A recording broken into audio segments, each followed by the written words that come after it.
Dans Smart Move, aujourd'hui, Karen Bruno, directrice marketing et digital d'Arval France, est notre invitée. Bonjour. Bonjour. Arval, spécialiste de la location multimarque de véhicules d'entreprise. Vous proposez tout un panel de solutions de mobilité, autopartage, vélo-partage, covoiturage, entre autres.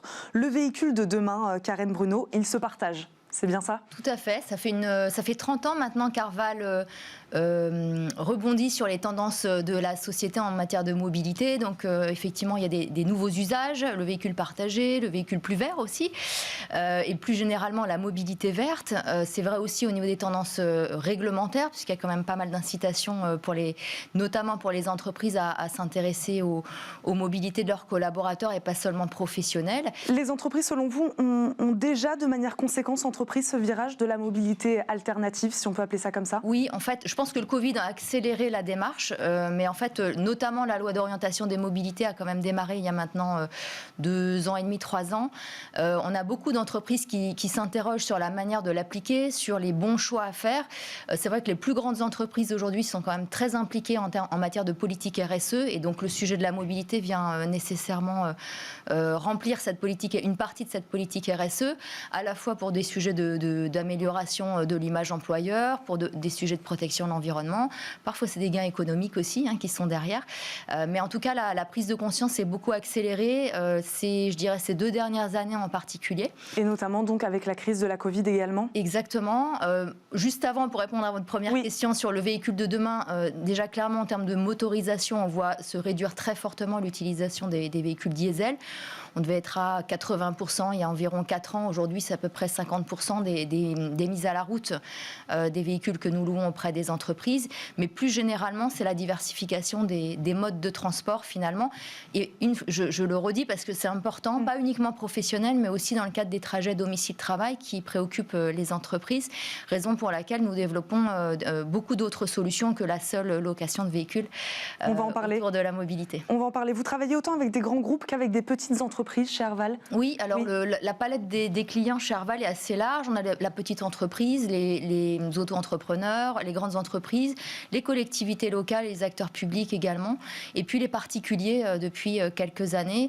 Et notre vocation est la même pour l'ensemble de ces profils de clientèle, c'est-à-dire c'est pas seulement de faire de la location de véhicules, on va bien au-delà. Expliquez-nous alors comment fonctionne exactement votre service. Qu'est-ce que vous proposez? Voilà, notre métier aujourd'hui, c'est de les accompagner dans des trajets qui sont plus fluides, plus responsables, avec des solutions qui sont adaptées à chaque situation, donc quelle que soit la nature du transport, du mode de transport, véhicule ou pas véhicule, et aussi la nature du trajet. L'objectif, c'est de les rendre plus responsables, plus faciles, ces différents déplacements, et donc nous avons diversifié beaucoup notre offre. Ça fait une dizaine d'années chez Arval France que nous avons cette démarche. L'autopartage et le vélo-partage sont dans notre catalogue depuis un bon moment. Et là, depuis ces dernières années, nous avons développé d'autres solutions. Donc l'année dernière, avec la crise du Covid, ce qu'on appelle le vélo de fonction, donc plutôt du vélo électrique en général, qui sont demandés par les entreprises, qui viennent compléter finalement l'offre de véhicules de fonction. Et c'est pas forcément les mêmes bénéficiaires dans l'entreprise. Donc on élargit, je dirais, l'assiette des collaborateurs auxquels les entreprises vont proposer des services. Et puis 2 innovations depuis le début de cette année. Notamment la navette autonome. Voilà. Expliquez-nous à quoi ressemble cette navette. Alors, en fait, notre objectif, ça a été d'abord de se dire que cette technologie est quand même au cœur du secteur automobile. C'est aussi au cœur de la mobilité dans les villes. Pour l'instant, le véhicule autonome, on n'y arrive toujours pas. Mais... Alors, pour l'instant, on démarre avec la navette, ce qui est quand même assez nouveau pour Arval, parce que c'est du déplacement collectif, ce qui est moins courant, je dirais, chez les loueurs historiquement.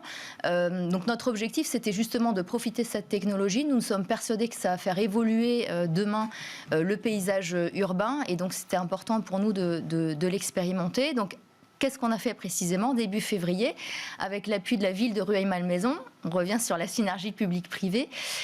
Nous avons lancé une expérimentation de 2 navettes sur route ouverte, donc elles circulent au même titre que les voitures individuelles sur la route, qui circulent donc entre la gare RER de Rueil-Malmaison et notre siège social. Donc on parle d'accompagner les collaborateurs sur le dernier kilomètre, avec donc une navette qui circule de 8h à 17h. On s'est adapté aux nouveaux horaires du couvre-feu. Pour l'ensemble de nos collaborateurs. Donc on a à peu près 700 collaborateurs, je dirais éligibles, qui prennent les transports en commun, auprès de qui on va venir compléter le trajet.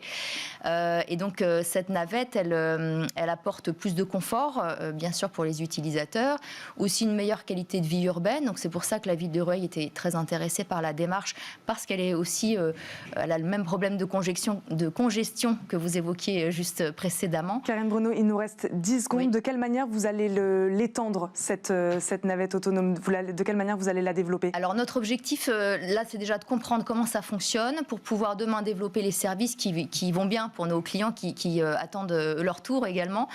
Et donc l'idée, c'est de pouvoir le développer soit sur de l'intrasite. Il y a beaucoup d'entreprises, plusieurs sites qui souhaitent faire déplacer leurs collaborateurs entre les deux. Ça peut être aussi des communautés d'entreprises dans des zones d'activité qui ont intérêt à mutualiser finalement des modes de transport pour rendre plus accessible leur entreprise. Voilà, donc ça c'est plutôt pour 2022 et au-delà. Voilà, on l'expérimente auprès de nos collaborateurs cette année. Merci beaucoup Karine Bruno de nous avoir accompagnés.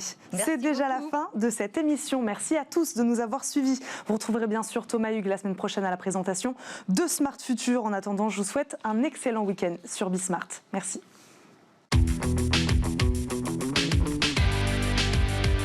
Ce programme vous a été présenté par SEAT.